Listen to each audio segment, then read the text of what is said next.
যখন তোমার সন্তান জন্ম নেয়, আব্বা তুমি গার্জেন্টের উপর 3টি দায়িত্ব। 1 নম্বর তার সুন্দর একটি নাম রাখা, বলি ইনশাআল্লাহ। নামটা রাখলে কোনো খরচ আসেনি, আকিকা না দিলেও নাম হয়ে যায়। সামর্থ্য থাকলে আকিকা, এটা সুন্নত ব্যাপার, আর না থাকলে কোনো অসুবিধা নেই, নামটা তখন পক্ষে ভালো রাখতাম। সুন্দর নাম রাখবেন, নামের একটা প্রভাব মানুষের উপর পড়ে। ইবনে শিহাব জুহরি রহমতুল্লাহি তাআলা আলাইহি, হাদিস জগতে যেনার নাম সর্বপ্রথম বলা লাগে, ইবনে শিহাব জুহরি রহমতুল্লাহি তাআলা আলাইহি বলেন, আমি কোনো মানুষের দিকে তাকাইলেই তার নাম বলতে পারি। বলে কেমনে করে? বলে এই নামের প্রভাবটা আমার চোখের মধ্যে বেসে যায়। ইবনে শিহাব জুহরি রহমতুল্লাহি তাআলা আলাইহি।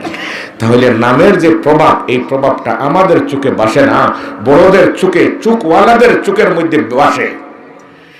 প্রথম নম্বর কাজ, আপনার সন্তানের ভালো একটি নাম রাখা। 2 নম্বরে সুম্মা আদাবাহু, তাকে জরুরি ইসলামী শিক্ষায় শিক্ষিত করা। জরুরি মানে হচ্ছে 5-6 ক্লাস পর্যন্ত ইসলামের শিক্ষা দেওয়া। যদি এগুলা না দেন তাহলে কোনো গার্জেনকে রক্ষা দেওয়া হবে না। কোরআনে কারীমের 22 নম্বর 24 নম্বর পারায় আল্লাহ রাব্বুল আলামিন মেসেজ দিয়ে রাখছে, তোমাকে রক্ষা দেওয়া হবে না, তোমার সন্তানকে জরুরিয়াতে দ্বীন শিখাইতেই হবে। ইয়া আইয়ুহাল ইনসান মা গাররাকা বিরাব্বিকাল কারীম আল্লাযী খালাকাকা ফাসাওয়াকা ফাআদালাকা ফি আইয়ি সূরাতিন মা শাআ রাক্কাবাক। এই 2 নম্বরের কাজ ইসলামী শিক্ষায় শিক্ষিত করা। আর 3 নম্বরের কাজ হচ্ছে বিবাহের উপযুক্ত হইলে মেয়েকে বিবাহ দেওয়া, ছেলেকে বিবাহ দেওয়া গার্জেন্টের উপর ফরজ নাই।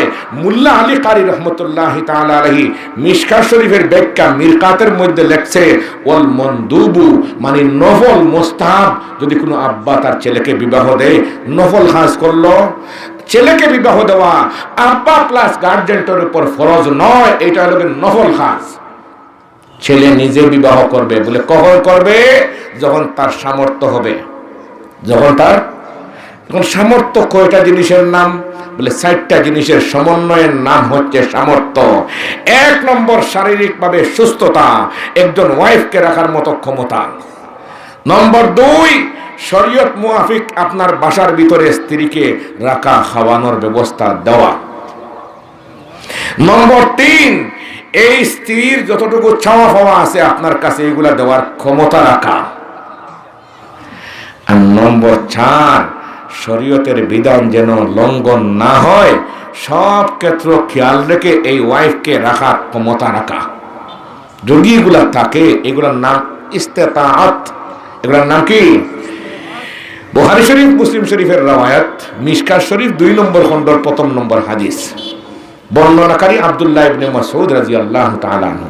আন আব্দুল্লাহ ইবনে মাসউদ রাদিয়াল্লাহু তাআলা আনহু قال قال رسول الله صلى الله عليه وسلم يا معشر الشباب من استطاع منكم الباءة فليتزوج فإنه أغض للبصر وأحسن للفرج ومن لم يستطع فعليه بالصوم فإنه له وجاء متفق عليه।